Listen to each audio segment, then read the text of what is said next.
لله وحده والصلاة والسلام على من لا نبي بعده.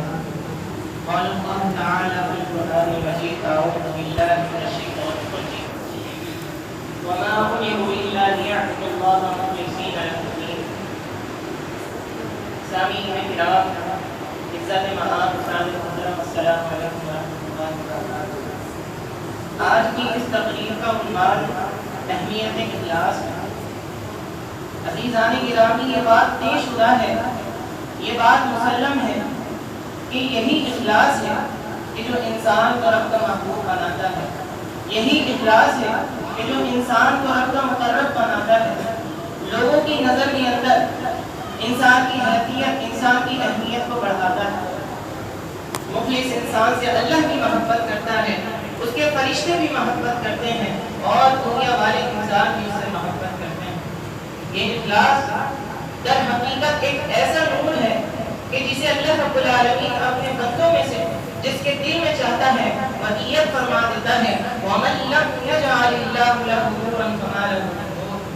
قرآن مجید کے اندر نبی علیہ السلام کی احادیث میں اخلاص کی اہمیت کے حوالے سے، اس کے فوائد و ثمرات کے حوالے سے بے شمار دلائل موجود ہیں، لیکن اخلاص کی اہمیت کو جاننے سے قبل ہمارا یہ جاننا ضروری ہے کہ اخلاص ہوتا کیا ہے، اخلاص کہتے کسے؟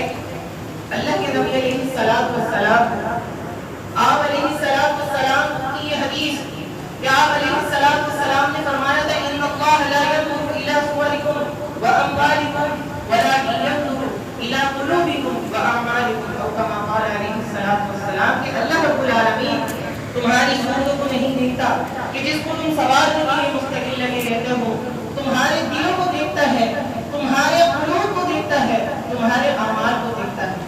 ان اکرمکم عند اللہ اتقاکم، اللہ کے نزدیک معزز مقرب وہی ہے جس کے دل میں جتنا اخلاص اور تقویٰ ہے۔ قاضی ایاز رحمہ اللہ اخلاص کی تعریف کرتے ہوئے فرماتے ہیں: ترک العمل لاجل الناس ریاء، لوگوں کے ڈر سے عمل کو ترک کر دینا یہ ریاکاری ہے، اور لوگوں کی وجہ سے عمل کو کرنا یہ شرک ہے۔ اور اخلاص یہ ہے کہ ان یعافیک اللہ منہما، اللہ ان دونوں چیزوں سے تمہیں عافیت میں رکھے۔ قرآن مجید کے اندر اللہ رب العالمین نے سابقہ امتوں کو بھی اور ہماری اس امت کو بھی، تمام مکلفین کو اخلاص اختیار کرنے کا حکم دیا۔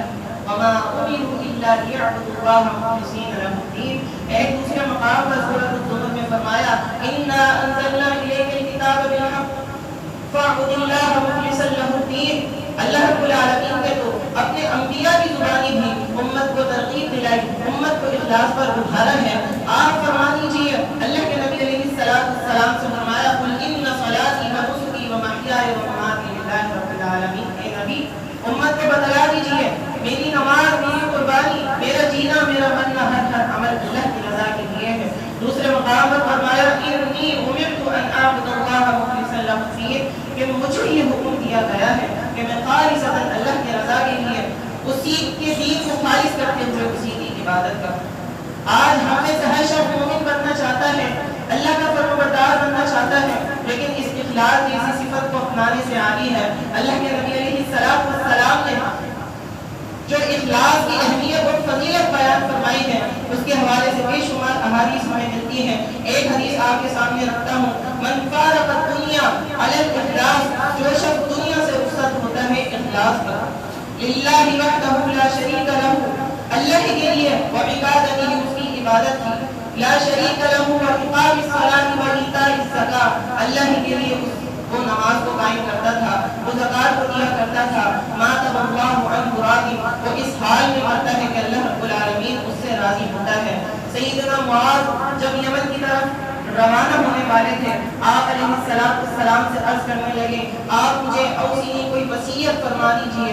آپ علیہ السلام نے انہیں کیا وصیت فرمائی تھی کہ اخلص دینک، وہ اپنے دین کو خالص کر لے، یکفیک العمل القلیل، مجھے تھوڑا عمل بھی کافی ہو جائے گا۔